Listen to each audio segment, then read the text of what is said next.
So how many of you would absolutely love to be able to help people, but at the same time be able to get, thousands, if not tens of thousands of dollars per month in passive income?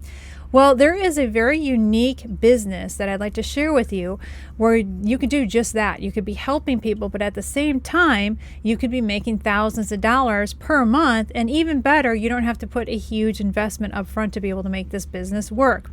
So I have talked about this over the last several months, kind of on and off, because I don't mention it a lot, and there's a reason for this. It's because a lot of you, maybe not you personally, but a lot of these people that watch YouTube channels and they look for free information, which is fine because there's a lot of really good information you can get here on YouTube for free. But a lot of people don't actually want to implement the stuff that they learn. Let's be real. And so when I start to talk about the exact type of passive income business, especially this one where you can make a lot of money helping people, people realize, well, there's a lot of steps involved. There's a lot that you have to do. And I don't know if I want to do all that. But for some of you, this is really going to resonate with you. And the reason it's going to resonate is because you really do truly want to help people, but you also realize this is a huge high profit opportunity for those of you that want to roll up your sleeves and do it. So what is the opportunity? Well, the opportunity is getting involved in roommate housing. So I'm going to be honest with you. I've been part of the real estate game as an investor since the mid-90s. That's how long I've been doing this for. And I've gotten involved in flips, fixer-uppers, REO types of deals where I can buy a foreclosed property and turn around and resell it. I've gotten involved in apartment building investing, commercial real estate investing. And then, over the years, I just started to get really worn down and tired. I have to be honest with you because it's a rough business. Well, fast forward to probably about 6 years ago, and I was introduced to something called local Section 8, which is not a official term. So if you're going to go to Google and look for local Section 8, you're not going to find anything. You're going to probably find some things about federal Section 8, but local Section 8 is not federal Section 8, okay? So please note that it's completely different. So local Section 8 talks about transitional community housing for example, people in need like homeless people, people that are vets where they don't have housing but they need housing, and some of these programs are government backed where the government will offer, certain amounts of money per bed that you have in your house. And so not only would you be able to help the community and help people who don't have housing, you would also be able to potentially make a lot more money than you'd ever make just renting a single family home or an apartment unit to a single family. So over the years, I started to get really ground down by the regular real estate game because I found it harder and harder today, virtually impossible, for you to be able to buy an apartment building, for example, be able to rent out each unit to individual families, and to be able to actually make a robust profit. I mean, it's just not possible in most areas of the country anymore. So, it's either this kind of real estate or no kind of real estate, unless you want to run in the red for many years before rents start to increase and you can start to make a profit.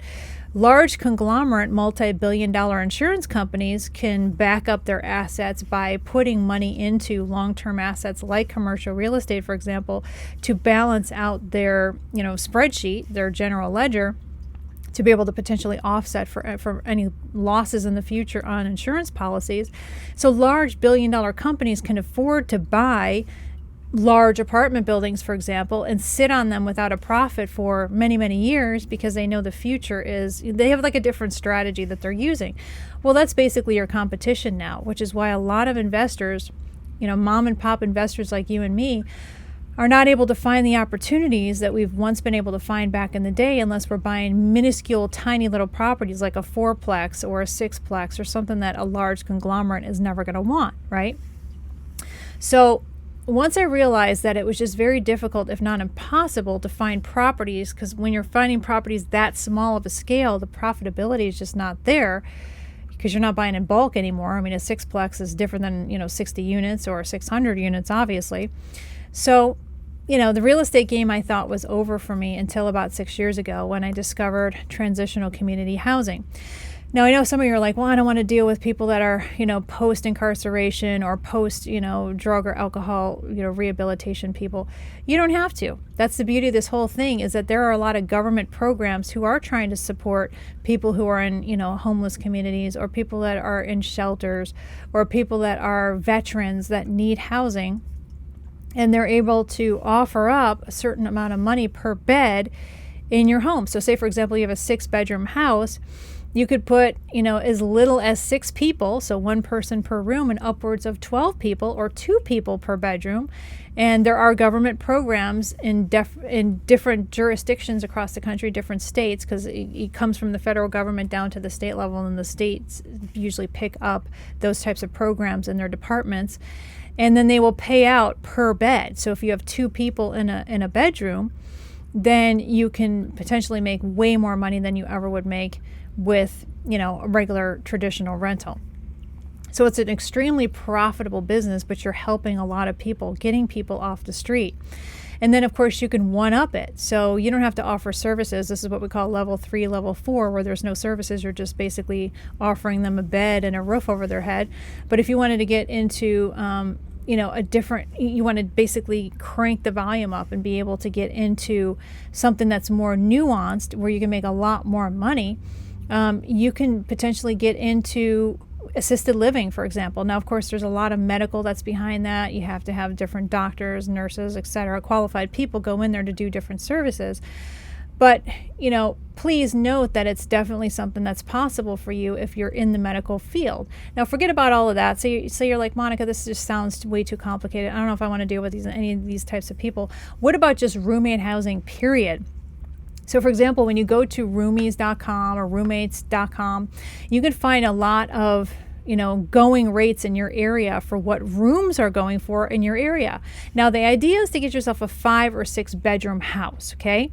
And the cool thing is you don't even have to buy the house. You can find a house that's empty, that's been on the rental market forever. A lot of people just don't want to rent a 6-bedroom house because it's way too big.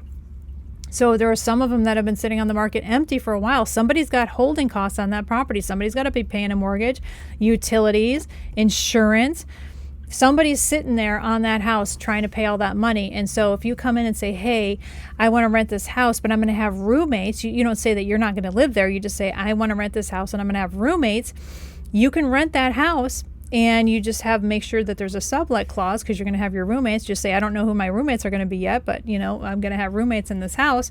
They will be much more open to renting the house out. Now, you're probably thinking, well, Monica, why don't they just go get the roommates? Well, a lot of people just want to rent their house to one person. Okay, that's it. And then other people just don't even know about this opportunity at all, period. So they don't even know that this is on the table as far as an opportunity. Especially if you're in an area that's near a college, university, or even like a community college, you can potentially make tons and tons of money in roommate housing.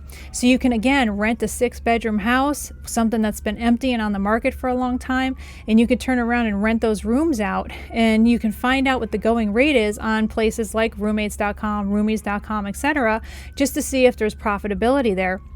And if you are renting, say, 10 houses, and each house is making you on average $2,000 per house, well, that's a nice chunk of change, folks. That's like $20,000, and you don't even own a single piece of property. Like, how amazing is that, to be able to make $20,000 a month with houses you don't even own?